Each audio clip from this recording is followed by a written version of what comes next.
Fala pessoal, tudo bem? Mais um vídeo aqui do canal, família, na verdade. Eu sou o irmão Fábio Rodrigues Pardinho de Cascavel, no Paraná. E hoje dando sequência ao segundo vídeo. Ontem eu fiz uma introdução, hoje é o segundo vídeo falando sobre a questão da maldição hereditária, maldição, enfim, né? Ontem a gente falou sobre o que é a maldição, né? Eu dei uma breve introdução aí. A maldição ela é de Deus, né? Ela é o mecanismo que Deus usa para correção. Eu dei os exemplos ali sobre a questão dos seus filhos, né? Como se você corrige o seu filho, aquele castigo na hora dói, né? Às vezes você precisa corrigir, né? E você faz isso por amor, não porque você odeia. Você quer salvar, não matar. Então, Deus sempre tem a maneira certa de nos corrigir. Então, ele usa, né, a maldição, ou seja, o castigo, para nos corrigir. Então, hoje eu quero dar sequência nesse assunto, tá bom? Lembrando, pessoal, é importante que você comente, tá? Se inscreva no canal, ative o sininho. Quando você clicar no sininho, vai aparecer a opção todas, marque todas, para você receber as notificações, tá? É importante que você comente, que você dê pelo menos um ok ali no comentário, porque aí o YouTube entende que você está interessado nesse tipo de assunto e vai sempre mandar esse tipo de assunto para você, tá? E é importante que você dê o seu like ou o seu dislike e compartilhe com as pessoas, né? O conhecimento não é uma coisa para ficar com você. Se em alguma coisa isso aqui falou com você, certamente vai falar com alguém também, entende? Então é importante que você distribua esta mensagem no seu Facebook, no seu Instagram, no seu canal também de YouTube, você pode indicar, né? E nos seus grupos de WhatsApp, Telegram e tudo mais. Antes de falar sobre a questão da maldição, quero responder uma pergunta que uma amiga fez ali no primeiro vídeo. Acho que é Paty o nome dela. Ela perguntou se eu acho que é possível um homem que viveu muitos anos na prostituição, no adultério, né, saindo com prostitutas, se é possível esse homem parar de fazer isso. É possível, tá? É possível. Agora, o que nós temos que analisar? Arrependimento, nós temos que analisar. Ele se arrependeu? Quais são os frutos desse arrependimento? Né? Ele mudou a conduta, a sua vida no lar, né? Porque para ele sair com prostituta, ele tem que deixar muitas vezes de dar atenção para a família, né? Então ele está dando atenção para a família, né? Ele está dizendo que está arrependido, mas ele está arrependido só ele está falando ou ele está buscando a Bíblia, está lendo a Bíblia, né? Ele está congregando ou está orando, né? O que ele está fazendo, né? Porque se ele falar assim, eu estou arrependido, não vou fazer mais, mas ele não voltar para esse livro aqui, ele não se arrepender, ele não buscar Deus em oração, mudar a vida dele dentro do lar, essa decisão dele, essa vontade dele de parar, ela vai durar pouco tempo. Tá? Ele não vai conseguir parar, porque a gente está lidando aqui com coisas espirituais. Certo? Então não tem como você tratar coisas espirituais de forma natural. Então, se ele está pecando, ele tem que se arrepender e mudar a sua vida, o seu estilo de vida. Tá? As amizades, grupos do WhatsApp, tem que sair de tudo que é grupo que tem pornografia, de tudo que tem que cortar a amizade com gente moral, tem que cortar, cara, é o jeito de você sair, tá? Por que que tem jeito, minha amiga? Porque eu fui durante muitos anos um escravo do pecado sexual, né? Eu tive muito problema na minha vida, na parte sexual, tá? Isso é um problema que muito forte na minha família, a questão da imoralidade sexual. E eu, né, acabei desenvolvendo também esse comportamento.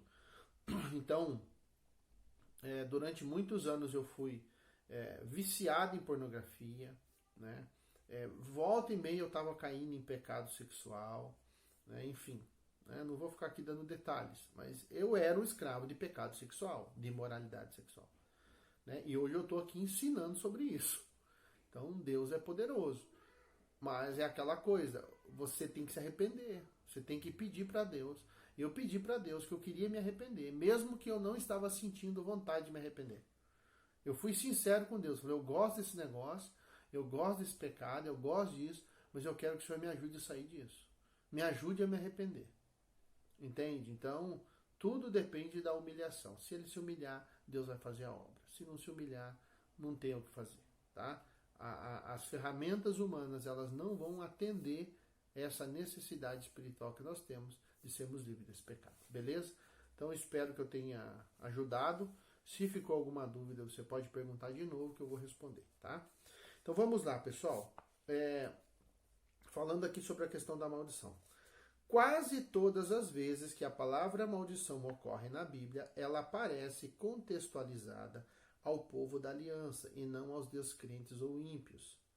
Talvez isso te surpreenda. É natural concluir que uma pessoa ímpia e incrédula esteja em uma condição espiritual desfavorável. A maldição parece não ser muito apropriada para caracterizar a vida de uma pessoa crente. Porém, na Bíblia, a palavra maldição quase sempre aparece associada ao povo da aliança.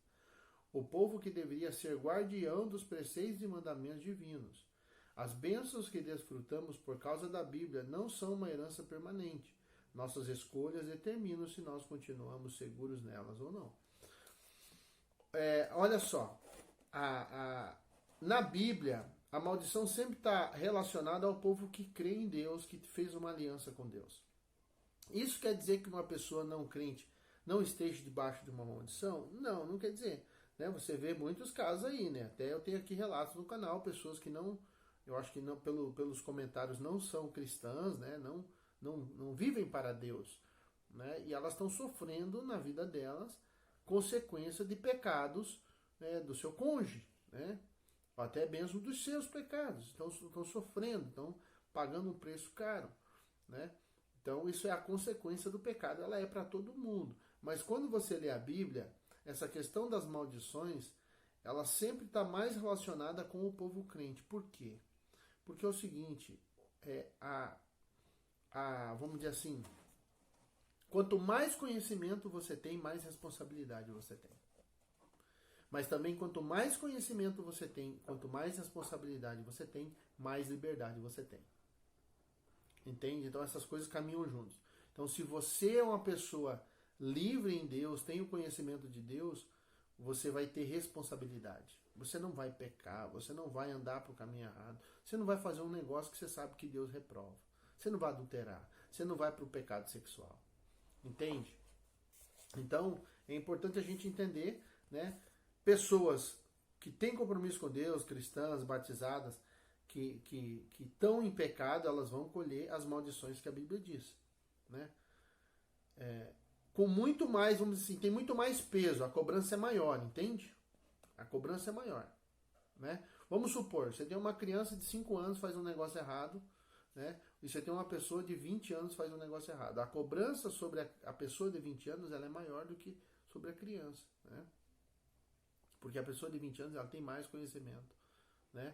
Então, nesse sentido, o povo da aliança ele recebeu a instrução de Deus, a palavra de Deus, a revelação de Deus. Então, ele tinha a obrigação moral de guardar os mandamentos de Deus.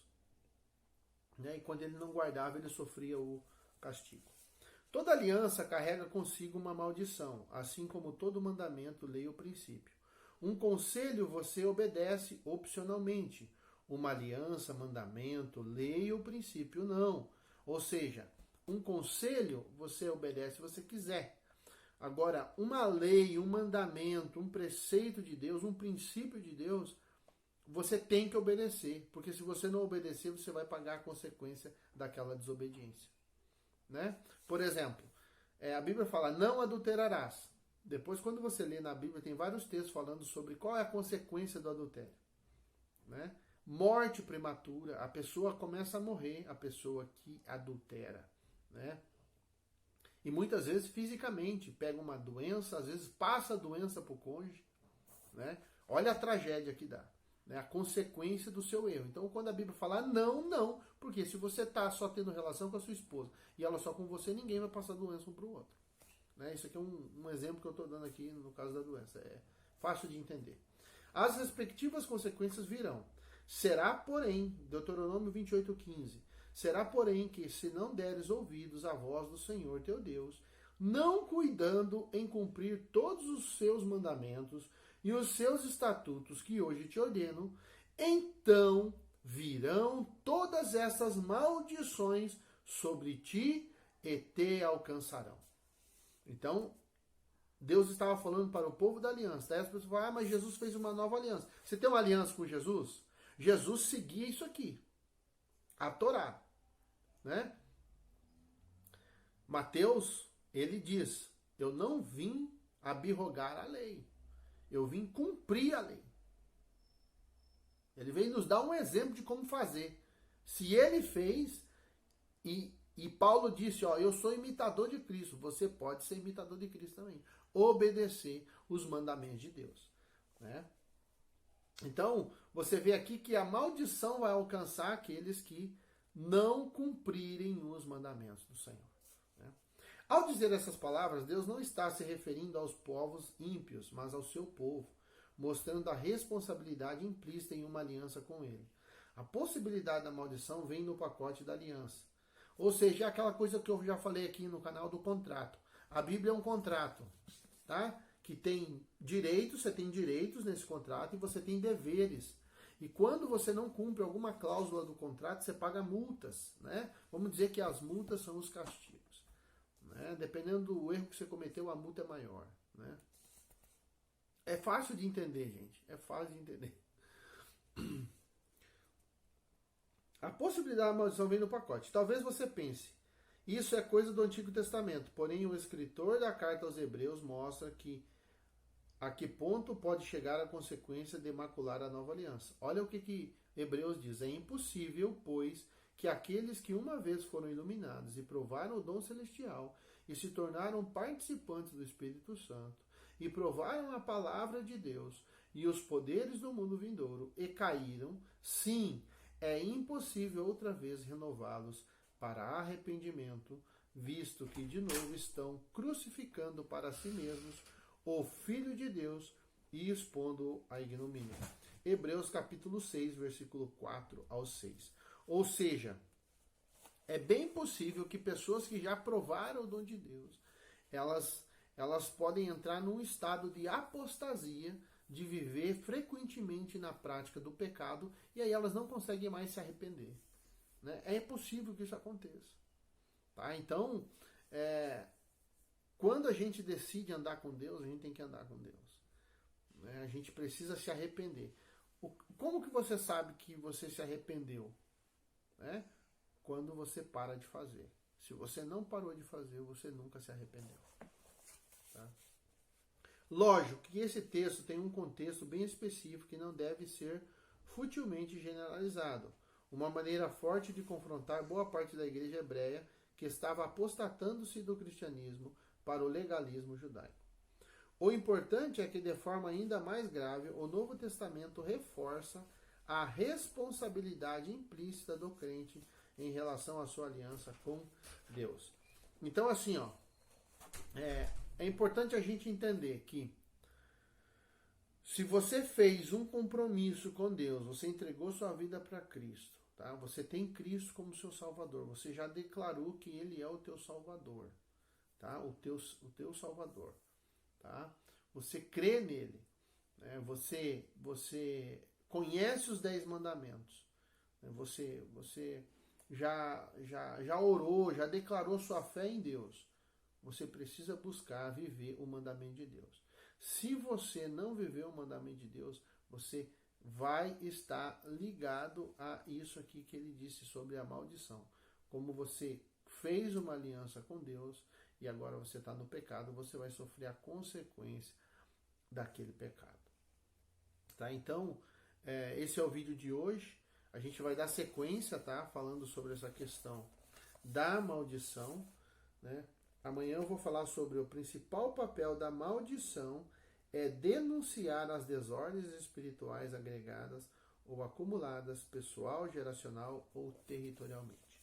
Tá? Então é um assunto bem interessante e tenho certeza que você vai entender muita coisa e você vai ser edificado. Tá bom? Então que o Senhor te abençoe, te guarde, te dê um dia de paz, uma quarta-feira abençoada. Tá bom? E conhecereis a verdade e a verdade vos libertará. Até o próximo vídeo.